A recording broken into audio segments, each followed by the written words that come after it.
السلام علیکم ورحمۃ اللہ وبرکاتہ۔ بسم اللہ الرحمن الرحیم، والصلاة والسلام علی رسولہ الکریم وعلی آلہ وصحبہ اجمعین، اما بعد۔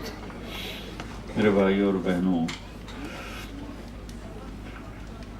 دنیا میں انسان جب پیدا ہوتا ہے تو وہ بالکل جاہل ہوتا ہے۔ ان کو ذرا یہاں سے ہٹا پلیز۔ اللہ تعالیٰ فرماتے ہیں واللہ اخرجکم من بطون امہاتکم لا تعلمون شیئا، ہم تمہیں دنیا میں جب لے کر آئے تم کچھ بھی نہیں جانتے تھے، زیرو ہوتا ہے۔ اس کے مقابلے میں باقی جتنی مخلوق ہے وہ انڈے سے نکلی یا پیٹ سے نکلی، وہ انتہائی تعلیم یافتہ ہوتی۔ اس کے لیے قرآن کی دوسری آیت، ہمارے لیے میں نے آیت پڑھ کے سنائی لا تعلمون شیئا، تم کچھ بھی نہیں جانتے تھے۔ باقی مخلوق کے لیے اللہ تعالیٰ نے آیت سنائی ربنا الذی اعطی کل شیء خلقہ ثم ہدی، رب وہ ہے جو پیدا کرتا ہے ہر شے کو، پھر اسے علم دیتا ہے، اسے ہدایت دیتا ہے۔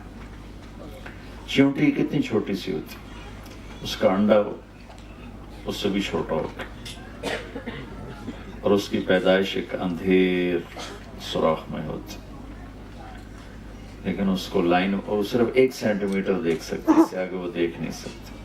اسے لائن بنانا کون سکھاتا؟ اسے باہر شربت کا قطرہ گرے تو خوشبو سونگ کر وہاں پہنچنا اسے کون سکھاتا؟ سانپ کو ڈسنا کون سکھاتا؟ جتنی مخلوق ہے انسان کے علاوہ اعلیٰ تعلیم یافتہ۔ آج پہلا دن ہے، چوہا اپنے گھر سے نکلا، سامنے بلی نظر آئی بھاگ کے اندر، اس کو تو پتہ ہی نہیں یہ کیا چیز ہے۔ کیسے اسے پتہ چلا کہ یہ دشمن ہے اور یہ میری جان کو خطرہ ہے؟ ربنا الذی اعطی کل شیء خلقہ ثم ہدی۔ پھر ان کا علم اتنا طاقتور ہے کہ ان کے علم میں غلط فیڈنگ کوئی نہیں، ان کے اندر صحیح علم ہے۔ آپ شیر کے آگے گھاس رکھ دیں، وہ بھوکا مر جائے گا، بیٹھا بیٹھا گھاس نہیں کھائے گا۔ آپ بکری کے آگے گوشت رکھ دیں، وہ بیٹھے بیٹھے بھوک سے مر جائے گی، نہیں کھائے گی۔ اس کے اندر کا سسٹم بولتا ہے کہ یہ میری غذا نہیں، میرا پرہیز۔ یہ سارے مرد بھی بیٹھے ہیں، عورتیں بھی، کئیوں کو شوگر ہوگی، شوگر والے کے سامنے مٹھائی رکھو، دیکھو کیسے کھاتا، اپنے آپ کو تسلی دے گا آج ایک گولی ود کھا رہا ہوں، خود ہی تسلی دیتا ہے۔ عقاب کو اونچی اڑان کون سکھاتا؟ مچھلی کو تیرنا کون سکھاتا؟ تھنوں میں دودھ کون بناتا ہے؟ درخت بھی سمجھدار ہے کہ اپنے علم کے خلاف نہیں کرتے۔ کبھی آم پہ انگور نہیں نکلے، کبھی امرود پہ سیب نہیں نکلے، کریلے کا ذائقہ کبھی میٹھا نہیں ہوگا۔ تو یہ جو بے جان چیزیں ہیں، نباتات، ان کا علم بھی اتنا کامل ہے کہ اس کے خلاف نہیں کرتے۔ انسان جاہل پیدا ہوتا ہے اور پھر یہ علم ہوش میں آ کے لیتا ہے، اور اس کے سامنے 2 علم، اس کے اندر غلط بھی فیڈ ہوتا ہے، صحیح بھی فیڈ ہوتا ہے۔ باقی کسی بھی مخلوق میں غلط فیڈنگ نہیں ہو سکتی، جتنا مرضی آپ زور لگا لیں، ان کے اندر اللہ نے صحیح چپ فٹ کی، اس کے اندر غلط میسج جاتا ہی نہیں۔ انسان کے اندر غلط میسج بھی چلا جاتا ہے، صحیح میسج بھی چلا جاتا ہے، دونوں طرح کے۔ جب غلط جاتا ہے تو یہ غلط چلتا ہے، جب صحیح جاتا ہے تو یہ صحیح چلتا ہے، کہ اس کا پیپر ہو رہا ہے۔ ہم دنیا میں خود نہیں آئے، بھیجے گئے ہیں۔ کس نے بھیجا ہے؟ ان ربکم اللہ، تمہارا رب اللہ ہے۔ وہ کون ہے؟ الذی خلق السماوات والارض فی 6 ایام، وہ ہے جس نے 6 دن میں زمین آسمان بنائے. ثم استوى علی العرش، اور اس نے عرش پہ استوا کیا. اور کیا کرتا ہے؟ یغشی اللیل النہار، دن اور رات کا نظام چلاتا. اور کیا کرتا ہے؟ یولج اللیل فی النہار، راتوں کو لمبا کرنا شروع کر دیتا ہے، دن کو چھوٹا کرنا شروع کر دیتا ہے، جیسے اب شروع ہو چکا ہے. اور کیا کرتا ہے؟ وَيُولِجُ النَّهَارَ فِي اللَّيْلِ، وہ دن کو لمبا کرنا شروع کر دیتا ہے، رات کو چھوٹا کرنا شروع کر دیتا ہے. اور کیا کرتا ہے؟ الشمس والقمر والنجوم مسخرات بأمرہ، سورج ہو، چاند ہو، سیارے ہوں، ستارے ہوں، گلیکسیز ہوں، سب اس کے تابع ہیں. سب پر یمسک السماوات والارض ان تزولا، پوری کائنات پر اس کا قبضہ ہے. یہ بادلوں کی چھاؤں ہر وقت کہیں ہے، یہاں ہر وقت ہی بادل ہیں. ہمارے پاکستان میں ہم ترستے ہیں کوئی بدلی آ جائے، کوئی بارش ہی ہو جائے. یہاں آپ تنگ پڑے اور ڈپریشن ہو رہا ہے، سورج نظر نہیں آ رہا، سورج دیکھنا چاہتے ہیں. تو یہ اللہ اپنی نشانیاں بتاتا ہے، کہتا ہے اگر مجھے پہچاننا ہے تو ان فی خلق السماوات والارض، زمین آسمان میں غور کرو. واختلاف اللیل والنہار، دن کے اجالے رات کے اندھیرے میں غور کرو. والفلک التی تجری فی البحر بما ینفع الناس، سمندر میں جہازوں کے چلنے پر غور کرو. وما انزل اللہ من السماء من ماء، آسمان سے برستے پانی پر غور کرو. وبث فیہا من کل دابہ، اور پھر اس میں زندگی کا پروان چڑھنے پر غور کرو. وتصریف الریاح، موسموں کے بدلنے پہ غور کرو. والسحاب المسخر بین السماء والارض، زمین آسمان کے درمیان یہ بادل ہی بادل ہیں، یہ کون لے کے آ رہا ہے؟ لآیات لقوم یعقلون، اس میں تمہیں ہر چیز میں اللہ کے جلوے نظر آئیں گے، اللہ کی قدرت نظر آئے گی. سنوریہم آیاتنا فی الآفاق وفی انفسہم حتی یتبین لہم انہ الحق، ہم تمہیں چپے چپے ذرے ذرے میں، حتیٰ کہ تمہاری اپنی ذات میں اپنی قدرت دکھائیں گے. تم پکار اٹھو گے کہ اللہ ہے، تم رہ نہیں سکتے اس کے بولے بغیر، کوئی ہے، اللہ ہے. ذالکم اللہ ربکم الحق. اور اللہ ہمیں سمجھانے کے لیے مختلف طرز قرآن میں اختیار کرتا ہے. امن جعل الارض قرارا، یہ زمین کس نے بچھائی؟ اللہ سوال اٹھاتے ہیں. وجعل خلالها انہارا، اس میں دریا کون لے کر آیا؟ وجعل لها رواسی، پہاڑ کس نے گاڑے؟ وجعل بین البحرین حاجزا، میٹھے اور کڑوے پانی کو جدا کس نے کیا؟ اِلٰہٌ مع اللہ، ہے کوئی اللہ کے سوا؟ یہ طرز ہے سمجھانے کا. امن خلق السماوات والارض، یہ زمین آسمان کو کس نے بنایا؟ وَأَنزَلَ لَكُم مِّنَ السَّمَاءِ مَاءً، یہ آسمان کا پانی کس نے برسایا؟ فَأَنبَتْنَا بِهِ حَدَائِقَ ذَاتَ بَهْجَةٍ، یہ چاروں طرف درخت ہی درخت، پھل پھول غلے، یہ کس نے سارے کیے؟ مَا كَانَ لَكُم مَّن تُنبِتُوا شَجَرَهَا، ایک درخت تو پیدا کر کے دکھا. اِلٰہٌ مع اللہ، ہے کوئی اللہ کے سوا؟ پھر اسی کو ایک اور انداز میں، أَلَمْ نَجْعَلِ الْأَرْضَ مِهَادًا، کون ہے اللہ کے سوا جس نے زمین کو بچھایا؟ والجبال اوتادا، جس نے پہاڑوں کو گاڑا ہو. وخلقناکم ازواجا، جس نے تمہیں مرد عورت میں تقسیم کیا ہو. وجعلنا نومکم سباتا، جو نیند لے کر آیا ہو. وجعلنا اللیل لباسا، جو رات کو چادر بنا کے تمہارے اوپر تان دے اور رات کو لباس بنا دے. کون ہے؟ وجعلنا النہار معاشا، دن کو کاروبار کے لیے بنانے والا کون ہے؟ وبنینا فوقکم سبعا شدادا، اوپر 7 آسمان بنانے والا کون ہے؟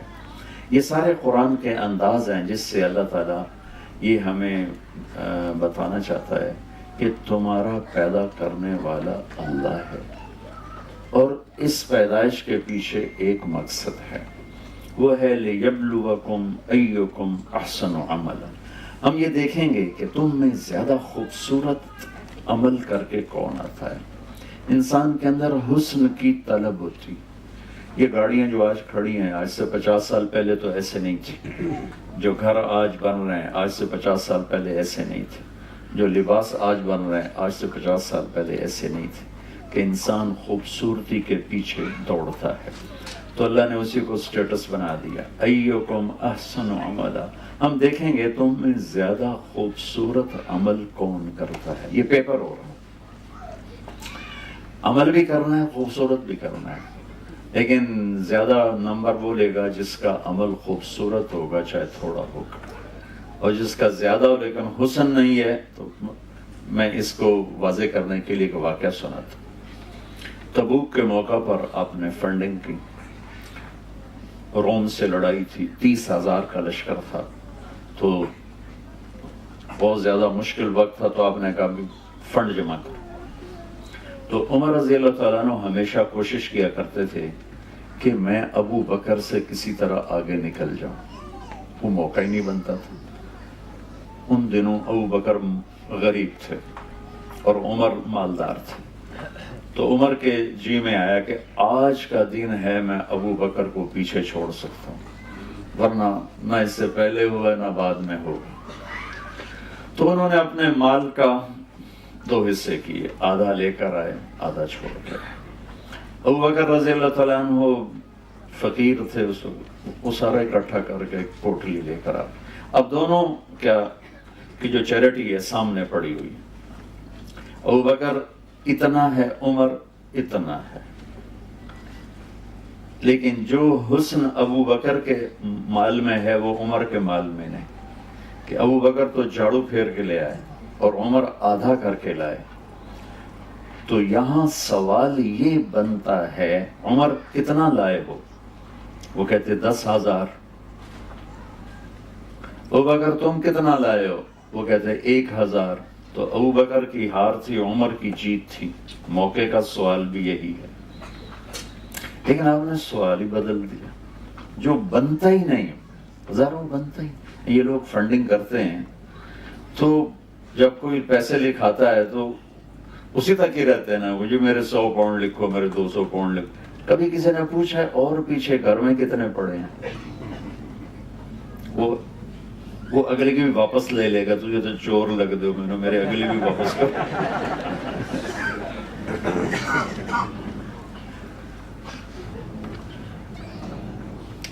تو میں قربان جاؤں اپنے نبی پر، اور اللہ تعالیٰ بھی ابو بکر کو جتلانا چاہتے ہیں، چونکہ پیپر جو ہو رہا ہے وہ زیادہ کا نہیں ہو رہا، خوبصورتی کا ہو رہا ہے۔ کون زیادہ خوبصورت کام کر کے آئے گا؟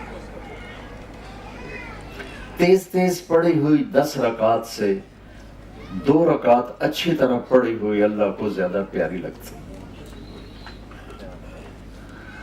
تو اب میرے نبی کا سوال سنو، جو اس موقع پہ بظاہر بنتا ہی نہیں لیکن ہے ہی وہی موقع کا سوال۔ آپ نے کہا عمر پیچھے کیا چھوڑ کے آئے؟ ما ترکت لأہلک یا ما خلفت۔ حضرت عمر پہلے ایسے کھڑے تھے پھر ایسے ہو گئے، انہوں نے کہا بھئی عمر تو گیا۔ اس سوال سے ہی سمجھ گئے کہ عمر تو ہار گیا۔ تو پہلے بڑے جوش میں کھڑے تھے پھر ایک دم ڈھیلے ہو گئے، تو بڑے ایسے ہی ٹھنڈے سے لہجے سے کہا، ان کو اسی وقت خبر ہو گئی کہ اللہ کے نبی نے مجھے ہرا دیا، تو بڑے ایسے ہی ٹھنڈے سے لہجے سے یا رسول اللہ آدھا چھوڑ کے آیا ہوں، آدھا لے کے آیا، آدھا گھر والوں کے لیے چھوڑا ہے، آدھا لے کر آیا۔ ابو بکر ما خلفت ما ترکت لأہلک، تو کتنا چھوڑ کے آئے؟ انہوں نے کہا ترکت اللہ و رسولہ، میں تو وہاں اللہ اس کے رسول کو چھوڑ کے آیا ہوں، باقی سارا کچھ لے کے آیا۔ تو اب ابو بکر کا اتنا تھا وہ اتنا ہو گیا، اور عمر کا اتنا تھا وہ اتنا ہو گیا۔ تو عمر کہنے لگے ابو بکر لن اسبقک ابدا، میں تجھ سے آگے کبھی نہیں نکل سکتا۔ تو میرے بھائی بہنوں، لندن میں ہو یا مدینہ میں ہو، ہم پیپر دے رہے ہیں، ٹیسٹ دے رہے ہیں، اور کامیاب وہ ہوگا جس سے اللہ راضی ہو جائے، اور ناکام وہ ہوگا جس سے اللہ ناراض ہوگا۔ اللہ نے دونوں طاقتیں چلا دی ہیں، اور کامیاب کون ہے کہ ناکام کون ہے، اس مضمون کو قرآن نے جس طاقت سے بیان کیا اور کسی چیز کو بیان، حتیٰ کہ توحید اور رسالت پر بھی اتنا زوردار کلام نہیں آیا جتنا اس چھوٹے سے مفہوم پر آیا ہے۔ کامیاب کسے کہتے ہیں، ناکام کسے کہتے ہیں؟ کیونکہ آپ ایک مادی جہان میں، بلکہ ہم سب ایک ایسے جہان میں ہیں جہاں نہ انسانیت کی کوئی قدر رہ گئی ہے نہ صفات، کہ ہر ایک کو پیسے پہ تولا جا رہا ہے، ڈگریوں پہ پرکھا جا رہا ہے، وہ انسان ہے یا گدھا ہے یہ کوئی میٹر نہیں ہے۔ ایسے کہ واقعہ یاد آ گیا، ہم جب کوئی رشتے آنے شروع ہوتے ہیں تو تاجر ہوتے ہیں تو پوچھتے ہیں لڑکے کا بزنس کیا ہے، اور جو جابین ہوتے ہیں وہ کہتے ہیں لڑکے کی جاب کیا ہے، جو ہمارے جیسے زمیندار گھرانے والے ہوتے ہیں وہ کہتے ہیں زمین کتنی۔ کبھی کوئی نہیں پوچھتا وہ خود کیسا ہے، انسان ہے یا کھوتا ہے جس کو میں لڑکی دینے جا رہا ہوں، وہ بندے کا پتر بھی ہے کہ نہیں؟ تو ہمارے ایک فیملی میں رشتہ ہو رہا تھا، وہ بچی انتہائی نیک تہجد گزار، میری اپنی فیملی، تو ہماری فیملی کا بیک گراؤنڈ ذمہ دار ہے، تو میں نے ان کی خالہ سے پوچھا، وہ سب کی خالہ تھی، میں کہا ماسی چھوڑ کے ہو جائے لڑکا کیسا ہے، میں نے اپنی زبان میں کہا ماسی چھوڑ کے ہو جائے، اب ماسی کا جواب سنو، پترو دے 14 مربن۔ میں نے کیا کہا تھا، لڑکا کیسا ہے؟ اس نے کیا کہا، بیٹا اس کے 14 مربع ہیں۔ ہمارے ماحول کے مطابق اس نے جواب، میں نے دوبارہ پوچھا، میں نے کہا ماسی چھوڑ کے ہو جائے لڑکا کی ہو جائے، لڑکا کیسا؟ کہنے لگی پتر وہ دے 14 مربع ہیں۔ میں نے تیسری دفعہ ماسی میں زمین نہیں پوچھتا پیا، میں اس دا پوچھتا پیا بھی وہ کی ہو جائے کہ پتر دسیا تو ہے وہ دے 14 مربع۔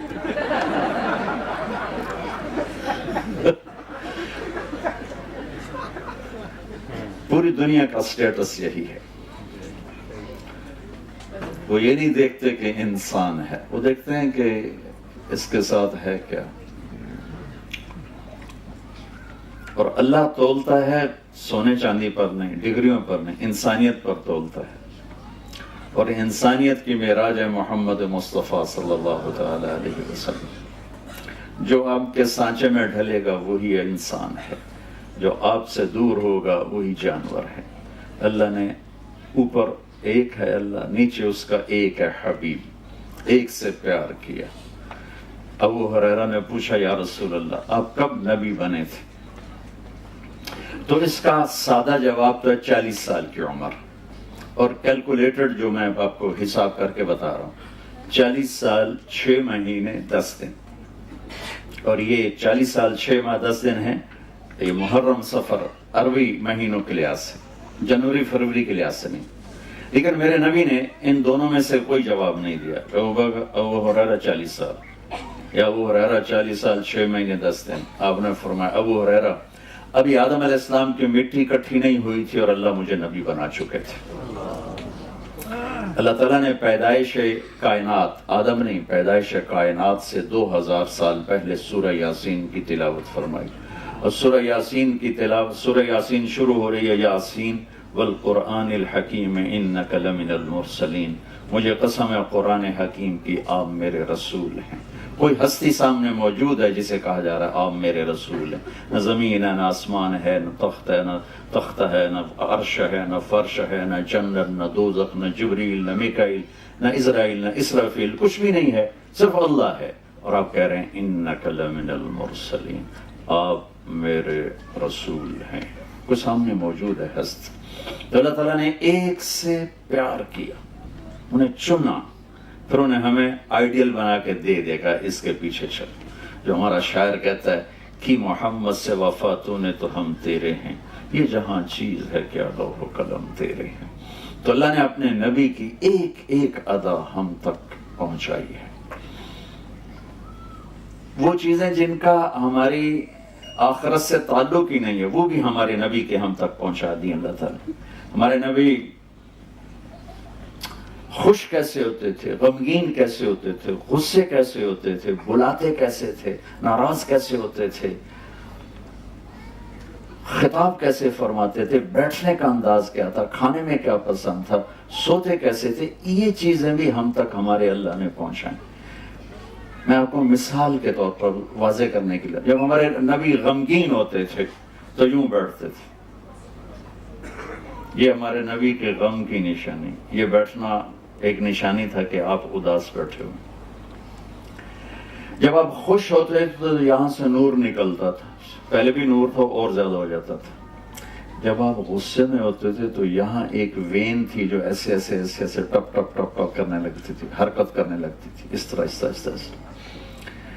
جب آپ کسی پہ ناراض ہوتے تھے تو ہماری طرح پھٹتے تھوڑا ہی تھے اور کھڑے کھڑے بےعزتی کر دیں، نہیں، ادھر سے کوئی آ رہا ہے آپ اس سے ناراض ہیں، ابو ہریرہ آ رہے ہیں آپ ان سے ناراض، تو آپ نے دیکھا ابو ہریرہ آ رہا ہے تو میرے نبی کا ذرا غصے کا اظہار دیکھو، بس یہ میرے نبی کی بڑی ناراضگی ہے، سبحان اللہ۔ ہم تو جب تک 100 گالی نہ نکالیں گزارا نہیں ہوتا۔ ادھر سے انس آ رہے ہیں آپ ان پہ ناراض ہیں تو آپ نے ان کو دیکھا انس آ رہا ہے تو آپ چپ کر کے یوں فرما لیتے، یہ میرے نبی کا غصہ تھا، سبحان اللہ۔ جب آپ کسی کو بلاتے تھے ایسے نہیں کرتے تھے بلکہ ایسے کرتے تھے، پورے ہاتھ کا اشارہ کرتے تھے، انگلی کا اشارہ نہیں کرتے تھے۔ جب مجلس میں بیٹھتے تھے تو پاؤں نہیں پھیلاتے تھے، جتنی لمبی مجلس ہو آپ چوکڑی مار کے بیٹھتے تھے۔ اتحیات کی شکل صرف نماز میں ہوتی تھی، باقی آپ کے بیٹھنے کا یہ انداز تھا۔ اور جب آپ گفتگو فرماتے تھے تو دوران گفتگو یہ ہاتھ اور یہ انگوٹھا، یہ حد، اس کو آپس میں ٹکراتے رہتے تھے۔ یہ آپ کی باڈی کی حرکت تھی جو بغیر ارادے کے کوئی کچھ کرتا ہے، کوئی کچھ کوئی ایسے ایسے کرتا ہے، کوئی یوں یوں کرتا ہے، تو میرے نبی کی یہ غیر ارادی حرکت تھی، یہ ہتھیلی یہ انگوٹھا، باتیں بھی ہو رہی اور یوں بھی فرما رہے، بے ساختہ بغیر ارادے کے۔ آپ کو کوئی ادھر سے بلاتا، نبی احمد انس صاحب مجھے کہیں طارق جمیل صاحب، تو میں کہوں گا جی، اس سے زیادہ میری اوقات نہیں۔ ادھر سے کوئی بلائے گا طارق جمیل صاحب، میں کہوں گا جی، لیکن میں قربان جاؤں ان لوگوں پہ جنہوں نے میرے نبی کی ہر ادا ہم تک پہنچائی، اور آج میں 1440 سال بعد آپ کی اتنی چھوٹی چھوٹی باتیں آپ کو بتا رہا ہوں۔ آپ کو ادھر سے کوئی بولا تھا یا رسول اللہ تو آپ یوں نہیں کرتے تھے، آپ یوں کرتے تھے، جی، پورا سینہ دیتے تھے۔ ادھر سے کوئی بولا تھا یا رسول اللہ تو آپ یوں نہیں کرتے تھے، آپ یوں کرتے تھے، جی، فل توجہ۔ ادھر سے کوئی بولا تھا یا رسول اللہ، کتنا مشکل کام، یہ تو ماں نہیں کرتی بچے کے لیے، اب یوں کرتے، جی، پوری توجہ دیتے تھے، اپنا چہرہ اس کے اوپر فکس کر دیتے تھے، آنکھوں میں آنکھیں ڈال کے۔ توجہ فرمائیں کہ چہرہ میری طرف پھر، اس موبائل نے ہمیں تباہ کر دیا، ماؤں نے اپنی اولاد برباد کر دی، موبائل دیکھے جا رہی بچے سے بات کر رہی، اس کو نہیں پتا کہ کتنا وہ ہرٹ ہو رہا ہے۔ بولو بولو، سن کیا کر، بکواس نہ کر، چپ کر، یہ ڈرامہ لگا ہوا، چپ کر، مار دیا بچے کو۔ بیوی کا اپنا موبائل ہے، صاحب کا اپنا موبائل ہے، بچوں کے اپنے، ایک چھت کے نیچے سب بیٹھے ہیں بوتل بند، آپس میں کوئی بات نہیں ہو رہی ہے۔ جب یہ نہیں تھے تو ہماری آپس میں باتیں ہوتی تھی، اب آپس کی باتیں ختم ہو گئی، ایک ہاتھ میں 7 بر اعظم آ گئے، لیکن ایک چھت میں بہن بھائی جدا ہو گئے، خامند بیوی جدا ہو گئے۔ میرے نبی نے گھر کی زندگی سمجھائی، تو ہم نے کہا جب کوئی تمہیں پکارے تو پوری توجہ دو۔ توجہ عربی کا لفظ ہے، اس کا مطلب ہے کہ یہ جو تیرا بوتھا ہے نا میری طرف کر۔ خود موبائل دیکھ رہا ہے اور بیٹے سے بات کر رہا، مار دیا ہے اس چیز نے۔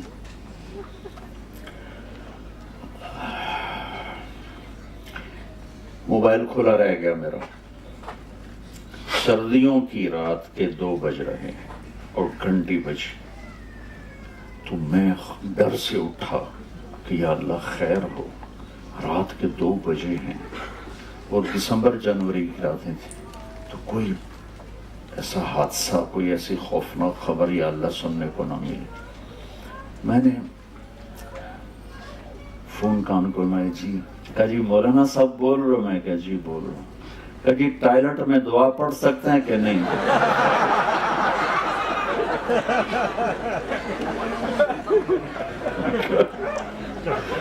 فٹے منہ تیرا وہ پہلے گھڑی ویک میں ٹائم کی ہویا ہے، اور بدبخت یہ بات انہیں مجھے رات کے 2 بجے اٹھا کے پوچھی کہ ٹائلٹ میں دعا پڑھ سکتے ہیں کہ نہیں۔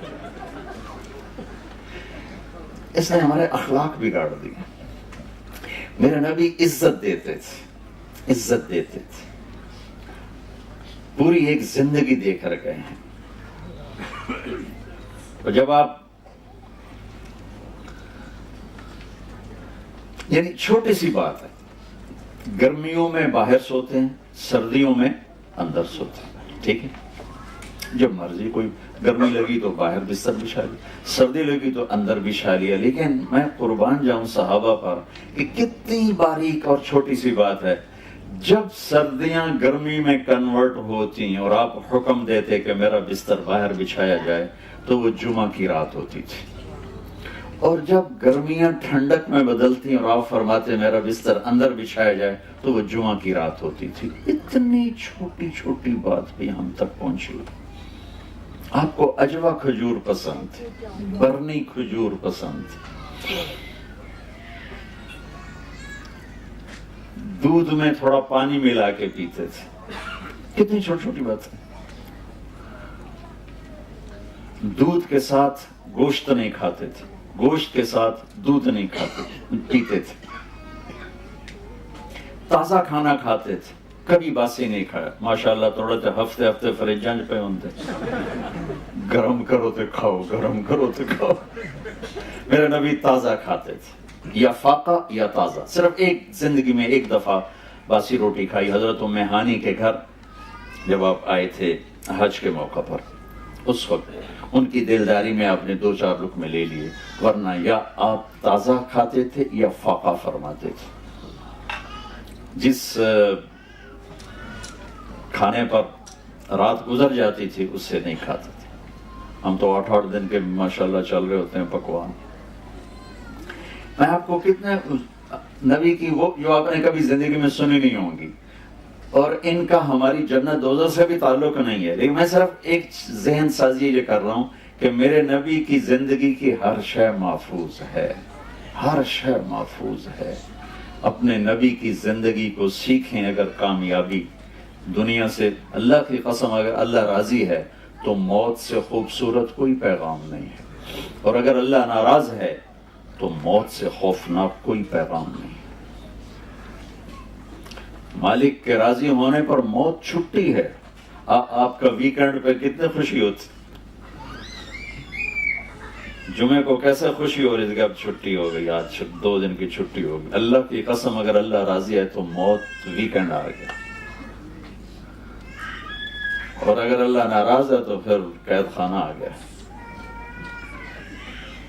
تو چھٹی ایک خوشی لے کر آتی ہے۔ مسلمان مرد عورت کے لیے موت چھٹی ہے، خوشی لے کر آتی ہے۔ تو اللہ نے اپنے محبوب کو، آپ کی زندگی کی ہر ادا کو ایسے سیمپل بنا کر رکھا تھا۔ میں آپ کو اپنے نبی کا حلیہ ایک حدیث سے بتاتا ہوں۔ آپ سفر میں تھے تو رابغ، جب آپ ہجرت پہ جا رہے تھے، ایک بڑی عورت کے خیمے پر رکے تھوڑی دیر۔ جب آپ تشریف لے گئے تو اس کا خامد آیا تو پوچھا وہ کون آیا تھا، یہاں کوئی لگتا ہے کوئی آیا تو اس نے چند الفاظ میں ہمارے نبی کا حلیہ بیان کیا کہ میں نے کیا دیکھا، یہ اس نے بیان کیا۔ تو کہنے لگی رأیت رجلا ظاہر الوضاء ابلج الوجه حسن الخلق لم تعبه فجلة ولم تزر به سعلة وصيم قصيم في عينيه دعج في أشفاره وطف في صوته سحر في لحيته كثافة في عنقه سطع أزج أقرن أكح الأحور إن تكلم علاه البهاء وإن سكت علاه الوقار. آپ کو ترجمہ تو سمجھ میں نہیں ہے، لیکن ردم سمجھ میں ہے کہ نہیں ہے؟ کیا موسیقی ہے، الفاظ میں کیا موسیقی ہے، کیا ردم ہے، کیا نغمہ ہے. وہ کہنے لگی اپنے خامن سے کہ میرے آقا میں کیا بتاؤں، مجھے یوں لگا، میں نے ایک شخص دیکھا، مجھے یوں لگا جیسے 14ویں کا چاند کپڑے پہن کے زمین پہ اتر آیا. مجھے ایسے لگا کہ چاند ہی انسانی شکل میں ڈھل کے زمین پہ اتر آیا ہو. ایسا حسن و جمال تھا کہ آنکھ دیکھنے سے تھکتی نہیں تھی. وسیم، جس کو دیکھ کے جینا بھرے اسے وسیم کہتے ہیں. اور وہ دنیا میں ایک ہی آئے ہیں، وہ ہیں میرے آپ کے نبی. وسیم، جتنا دیکھو دیکھنے کا شوق بڑھے. حسین سے حسین چیز مل جانے کے بعد ختم، اس کا قیمت ختم، حسن ختم، کشش ختم. وسیم کسے کہتے ہیں؟ جس کو زندگی بھر بھی دیکھتے رہو تو جینا بھرے، وہ صرف ایک آئے، وہ ہے محمد مصطفیٰ صلی اللہ علیہ وسلم. قسیم، قسیم کسے کہیں؟ جس کو جدھر سے دیکھو ادھر سے خوبصورت نظر آئے. ہر جسم کا حصہ جن کا حسن و جمال سے بھرپور ہو اسے قسیم کہتے. خوبصورت آنکھ تھی، پلکیں بڑی گول تھی، یہاں بال نہیں تھی، ماتھا بڑا روشن تھا، داڑھی بڑی خوبصورت تھی، دانت بڑے نورانی تھے. آپ کے دانتوں کے بارے میں آتا ہے جب آپ مسکراتے تھے تو آپ کے دانتوں سے نور نکل کے باہر نظر آتا تھا، ایسے شعاع کی طرح نظر آتا. بلکہ آپ کا چہرہ ہی ایسا نورانی تھا. حضرت عائشہ رضی اللہ تعالیٰ نے اپنے گھر میں کپڑا سی رہی تھی، سوئی گر گئی، چھوٹی سی سوئی، اندھیر کمرہ، نظر نہیں آ رہی، ویسے ٹٹول رہی تھی. اتنے میں ہمارے نبی کمرے میں انٹر ہوئے. آپ کے چہرے کے شعاع سے سوئی چمکنے لگی. تو ایک ذات ہمیں اللہ نے دی ہے، سر سے لے کر پاؤں تک ہر چیز جن کی پیدائش سے وفات تک ہر چیز جن کی اللہ نے ہم تک پہنچا دی. ان کا نسل نامہ، ان کا نسب نامہ جسے ہم اپنی زبان میں پیڑھی کہتے ہیں، باپ دادے پردادے نہ بھی ہوں. ایک دفعہ ہمارے چچا نے نام نکلوائے ہمارے بزرگوں کے جو انگریزوں کے دور کے رجسٹر تھے، اس میں سے 16 نام نکلے. 16 اس سے اوپر ہندو ہوں گے یا سکھ ہوں گے جو بھی تھے، تو 16 نام نکلے. تو میں نے وہ 16 وہ میرے بھائی نے ان کو فریم کروا کے میں نے ان کو کئی دفعہ پڑھا کہ میں یاد کروں اپنے بزرگوں کا نام، مجھے یاد نہیں ہوئے. میرے نبی کے باپ عبداللہ سے آدم تک 80 نام ہیں، وہ میں ہر روز سناتا ہوں، ساری دنیا کو سنا چکا ہوں کہ میرے نبی کی پیڑھی، میرے نبی کا نسب پوری کائنات میں سب سے اعلیٰ ہے، سب سے افضل ہے. آپ نے فرمایا میرے والدین میں سے آدم سے لے کر عبداللہ تک کسی سے بدکاری نہیں ہوئی، کسی سے زنا نہیں ہوا، سب پاک دامن ہیں. اور جس باپ کی پشت میں آپ کا نور ہوتا اس باپ کا ماتھا روشن ہو جاتا تھا یا نور نظر آتا تھا. حضرت ہاشم بازار سے گزر رہے تھے، ایک یہودی عورت کی نظر پڑی. کہنے لگے ہاشم جو لینا ہے لے لو، ایک رات میرے ساتھ گزارو. تو انہوں نے فرمایا میں عزت دار آدمی ہوں، تو مجھے گناہ کی دعوت دیتی. وہاں ان کی شادی ہوگی حضرت سلمہ سے. چند دن گزرے تو وہ مدینے کے بازار میں تھے، تو وہ عورت آگے سے آ رہی تھی. تو ہاشم نے ان کو روک لیا اور فرمایا کہ مجھے تم گناہ کی دعوت دے رہی تھی، شادی کر لو. تو اس نے یوں دیکھا، پھر کہنے لگی ہاشم مجھے غلط نہ سمجھنا، میں عزت دار پاک دامن عورت، میں بازاری عورت نہیں ہوں. تیرے ماتھے پر آخری نبی کا نور تھا، میرے جی میں ہے کہ وہ میرے پاس آ جائے، لیکن وہ سلمہ کا نصیب تھا وہ لے کے، اب مجھے کوئی حاجت نہیں ہے. تو میرے نبی کی نسل عبداللہ سے، محمد بن عبداللہ بن عبد المطلب بن ہاشم بن عبد مناف بن قصی بن کلاب بن مرہ بن کعب بن لوی بن غالب بن فہر بن مالک بن نضر بن کنانہ بن خزیمہ بن مدرک بن الیاس بن مضر بن نزار بن معد بن عدنان بن اود بن حمیسہ بن سلامان بن عوز بن بوز بن قموال بن ابی بن عوام بن ناشد بن حذا بن بلداس بن يدلاف بن طابخ بن جاحم بن ناحش بن ماقي بن عيفي بن عبقر بن عبيد بن الدعاء بن حمدان بن سنبر بن يثربي بن يحزن بن يلحن بن إرعوى بن عيدي بن زيشان بن عيسر بن أقناد بن إيهام بن مقصر بن ناحر بن زار بن سمي بن مزي بن عوض بن عرام بن قيدار بن إسماعيل بن إبراهيم بن آذر بن ناحور بن سروج بن فائد بن أرفخشاد بن سام بن نوح بن لامك بن ماتوشال بن إدريس بن يرد بن ملهلئيل بن قينان بن آنوش بن شيس وبن آدم علیہ الصلوۃ والسلام۔ میرے بھائی بہنوں، جہاں رہنا ہے رہو، اپنے نبی کی زندگی کو سیکھ کے رہو۔ میں گھنٹے سوا گھنٹے میں آپ کو کیا عرض کروں گا،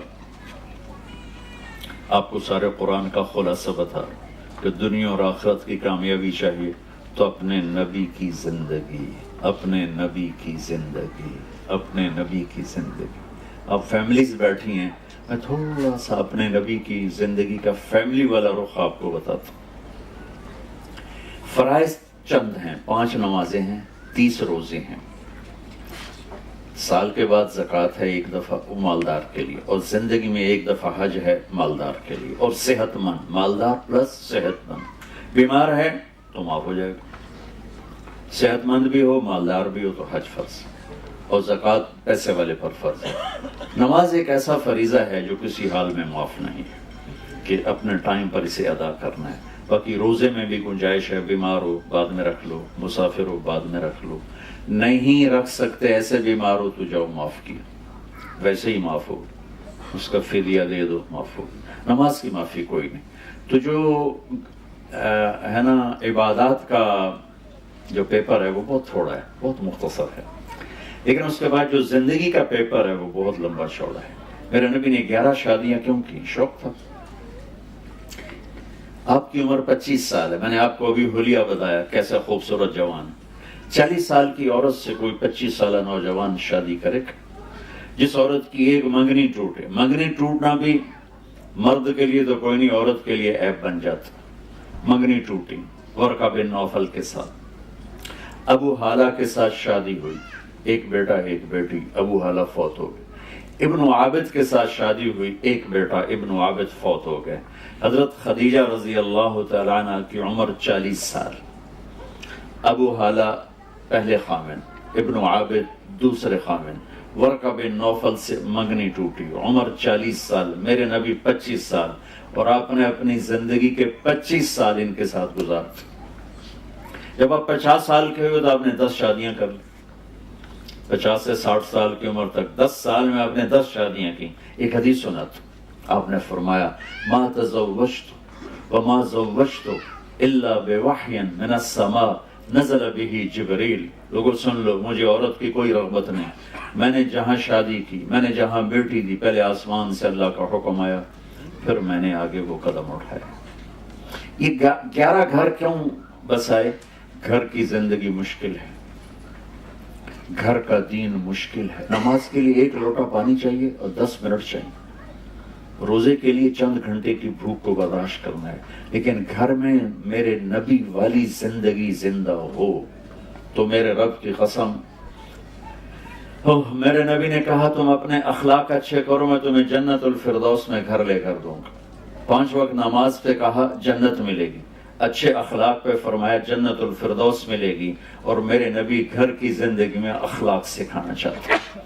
آپ نے مختلف خاندانوں میں شادی کی، اپنوں میں کی، غیروں میں کی، اپنی عمر کے برابر حضرت سودا، اپنی عمر سے بڑی حضرت خدیجہ، اپنی عمر سے چھوٹی حضرت عائشہ، اپنے خاندان میں حضرت عائشہ، حضرت ام حبیبہ، حضرت خدیجہ، اپنے خاندان سے باہر اپنی قوم میں حضرت جویریہ، حضرت میمونہ، اپنے قوم سے بھی باہر حضرت صفیہ، یہودی خاندان سے، نہ اپنی قوم کی قید لگائی نہ اپنے خاندان کی قید لگائی، بلکہ جہاں بھی مناسب لگا آپ نے وہاں شادی فرمائی، ہمارے لیے وسعت پیدا کی۔ کتنے لوگ بیٹیوں کو بٹھا کے بیٹھے ہوتے ہیں، کوئی بٹ ملے گا تو تبھی کریں گے، باٹپا میں ہو گئی کوئی نہ، پھر کوئی جٹ ملے گا تو پھر کریں. کیسے بے وقوف ماں باپ. میرے نبی نے یہ بیریئر توڑا. سبحان اللہ. میں نے ابھی حدیث سنائی کہ پہلے آسمان سے وحی آئی، پھر میں نے قدم اٹھایا. ٹھیک ہے. حضرت علی آئے فاطمہ کے رشتے کے لیے، اور جبریل اس سے پہلے آ گئے کہ یا رسول اللہ فاطمہ علی کے لیے. یہ جبریل آ چکے کہ فاطمہ علی کے لیے. اور آ کے بیٹھے اور شرم کی وجہ سے بولا نہیں گیا، تو آپ نے خود ہی فرمایا علی فاطمہ کے لیے آئے ہو؟ ان کے جی. تو آپ نے کہا انشاءاللہ، اور یہ کہہ کر اٹھ کے چلے گئے. یہ باہر نکلے تو صحابہ کھڑے تھے انتظار میں بھی کیا ہوتا ہے. تو پوچھا صحابہ نے کیا ہوا؟ کا انکار ہو گیا. کہنے لگے انکار ہو گیا؟ کہنے لگے ہاں. کہ کیوں؟ کا کچھ بولا ہی نہیں، کچھ کہا ہی نہیں، نہ ہاں نہ نہ. تو عبد الرحمن بن عوف کہنے لگے کچھ بولے تھے؟ تو کہنے لگے ہاں انشاءاللہ کہا تھا. کہا تو مبارک ہو گیا. کہا وہ کیسے؟ کہا نبی کا انشاءاللہ ہاں ہوتا ہے. انشاءاللہ کیوں کہا؟ جبریل تو پہلے آ کے بتا چکا ہے کہ فاطمہ علی کے لیے اللہ لکھ چکے ہیں. یہ بہت بڑا سبق آپ کو سنا رہا ہوں اپنے نبی کی زندگی کا. آپ نے ہاں نہیں کی. فاطمہ جیسی بیٹی، محمد جیسا باپ اور علی جیسا رشتہ، اور جبریل اوپر سے خبر لا چکے ہیں کہ یہ یہی ہوگا. پھر آپ گھر گئے اور بیٹی کو بلایا کہ بیٹی فاطمہ علی کا رشتہ آیا ہے، ہاں کر دو. سبحان اللہ. یہ اللہ نے ہمیں، اللہ کے نبی نے ہمیں سکھانے کے لیے یہ قدم اٹھایا. آپ کا آج کل کی بیچاری بیٹیاں کچھ نہیں کہتی، چپ کر کے چلی جاتی ہیں. فاطمہ جیسی بیٹی، جنت کی عورتوں کی سردار، اور محمد مصطفیٰ جیسا باپ، وہ باہر جس کو بھی ہاں کر دیتے. آپ کا کیا خیال ہے؟ فاطمہ نے کہنا تھا نہیں، باپ محمد مصطفیٰ جیسا ہو، بیٹی فاطمہ جیسی ہو، داماد علی جیسا ہو. فاطمہ ہاں کر دو کہ یہ بیٹی کا حق ہے، یہ بیٹے کا حق ہے. بیٹا آپ کی یہاں شادی کر دیں، آپ کو منظور ہے؟ آپ خوش ہیں؟ جی اب کرو. وہ کہے میں نے نہیں کرنی. تو یہ نافرمان نہیں ہے. اگر بیٹی کہتی میں نے یہاں نہیں کرنی، وہ نافرمان نہیں ہے. اگر بیٹا یہ کہتا ہے میں نے یہاں نہیں کرنی، وہ نافرمان نہیں ہے. ہم پیدا ہوتے ہی اے میری تے اے میرے پتر بھی پہلے ہی ملا کے بہ جاندے، پیچھے لڑائیاں شروع ہو جاندی.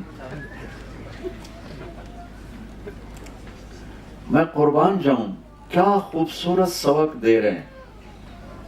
ہم اپنی بچیوں کو اٹھاتے ہیں، شادی کرتے ہیں، لیکن ہمارے ملک، مجھے یہاں کا نہیں پتا کیا معاشرت، ہمارے ملک میں بچیوں سے نہیں پوچھا جاتا، صرف ان کو خبر دی جاتی، اسی طرح اتنے رشتہ کر دیتا. وہ جانور ہے، انسان ہے، وحشی ہے، بدماش ہے، بس اب ہم نے یہی کر دیا ہے. ہماری عزت کا سوال ہے. یہ ماں باپ اپنی ایک جھوٹی عزت کا بت بناتے ہیں، پھر اس کی پوجا کرتے اپنی اولاد کو ذبح کر دیتے. تو یہ میرے نبی کی زندگی کی کیا خوبصورت ادا ہے. جب حضرت فاطمہ نے ہاں کی تو آپ فوراً باہر نکلی. آپ نے کہا علی بلاؤ. علی آ گئے. لوگوں کو اکٹھا کرو. لوگ مسجد بھر گئی. فوراً آپ ممبر پہ کھڑے کر علی کو سامنے بٹھایا اور آپ نے فرمایا لوگوں میرے پاس جبریل اللہ کا پیغام لے کر آئے ہیں کہ میں اپنی بیٹی فاطمہ کا نکاح علی کے ساتھ کر دوں. پھر آپ نے ان کا نکاح پڑھایا، ایجاب و قبول کروایا کہ علی میں نے فاطمہ بنت محمد کو 400 درہم مہر کے عوض تیرے نکاح میں دیا، تجھے قبول ہے؟ انہوں نے کہا جی مجھے قبول ہے. اور سجدے میں چلے گئے اور زور سے دعا پڑھی رب اوزعنی ان اشکر نعمتک التی انعمت علی وعلی والدی. یہ دعا پڑھی اور اس پر اللہ کے نبی نے زور سے آمین فرمایا. آمین. پھر 1 ماہ، 6 ماہ، 1 سال، 2 ماہ، یہ سب احادیث میں ملتا ہے. فوری رخصتی نہیں ہوئی، کچھ عرصہ ٹھہر کے وہ تھوڑے مدت بھی لکھی ہوئی ہے، لمبی مدت بھی لکھی ہوئی ہے، لیکن جب رخصتی ہوئی تو آپ نے علی کو کہا کہ آ کے فاطمہ کو لے جاؤ۔ علی اونٹنی لے کر آئے، سلمان فارسی ساتھ آئے، عقیل ساتھ آئے، آپ علی کو اندر لے کر گئے اور فاطمہ کا ہاتھ پکڑ کے علی کے ہاتھ میں دے کر فرمایا علی تجھے نبی کی بیٹی مبارک ہو۔ سبحان اللہ۔ پھر فرمایا میری بیٹی فاطمہ مجھے اپنی فیملی میں جو سب سے پیارا تھا میں نے تیرا ہاتھ اس کے ہاتھ میں دے دیا ہے۔ پھر اپنے پیالے میں پانی منگوایا اور اس پر قل اعوذ برب الفلق قل اعوذ برب الناس پڑھ کے اس پر دم کیا، پھونکا، پھر ایسے اس میں انگلیاں ڈال کے علی کے سینے پر چھڑکاؤ کے، پھر فاطمہ کے سینے پر، پھر ان کی کمر پر، پھر ادھر ایک روایت میں یہاں بازوؤں پر، پھر باقی کہا کہ یہ پی لو، باقی ان کو پلا دیا۔ میرے نبی ایک زندگی دے کر گئے، ایک بھرپور زندگی دے کر گئے۔ پھر اپنے یہ اولاد کے ساتھ آپ کا کیا معاملہ؟ آپ نے فرمایا اکرموا اولادکم، اپنی اولاد کو عزت دو تو پھر وہ عزت لوٹ کے تمہاری طرف آئے گی۔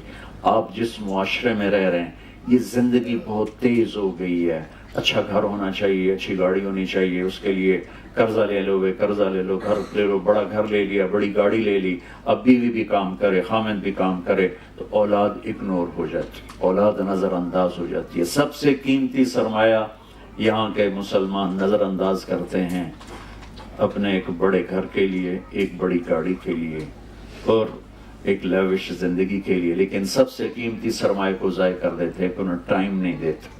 جو ماں باپ بچوں کو ٹائم نہیں دیتے ان کے بچے ضائع ہو جائیں گے، اور جو ماں باپ بچوں کو ٹائم دیں گے وہ لندن میں رہیں، مدینے میں رہیں، ان کے بچے اچھے انسان بنیں گے، اچھے مسلمان بنیں۔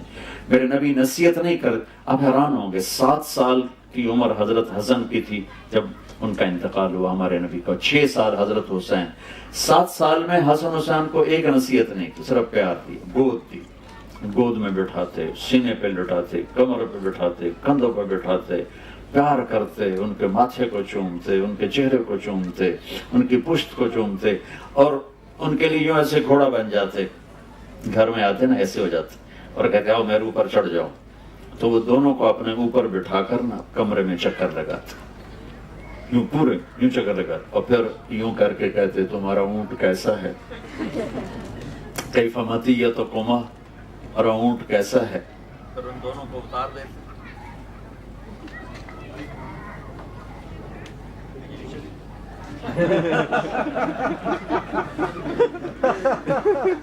یہاں بھی لوڈ شیڈنگ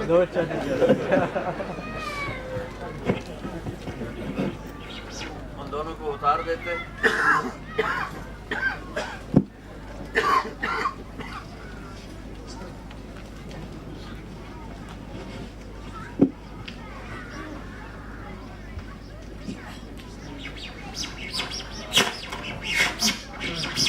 پھر اپنی نواسی حضرت زینب کو بلاتے، پھر حضرت زینب کو اپنی کمر پہ بٹھا کر، میرے ساتھ کوئی اور بھی بول رہا ہے تو بھائی یہ کیا ہے؟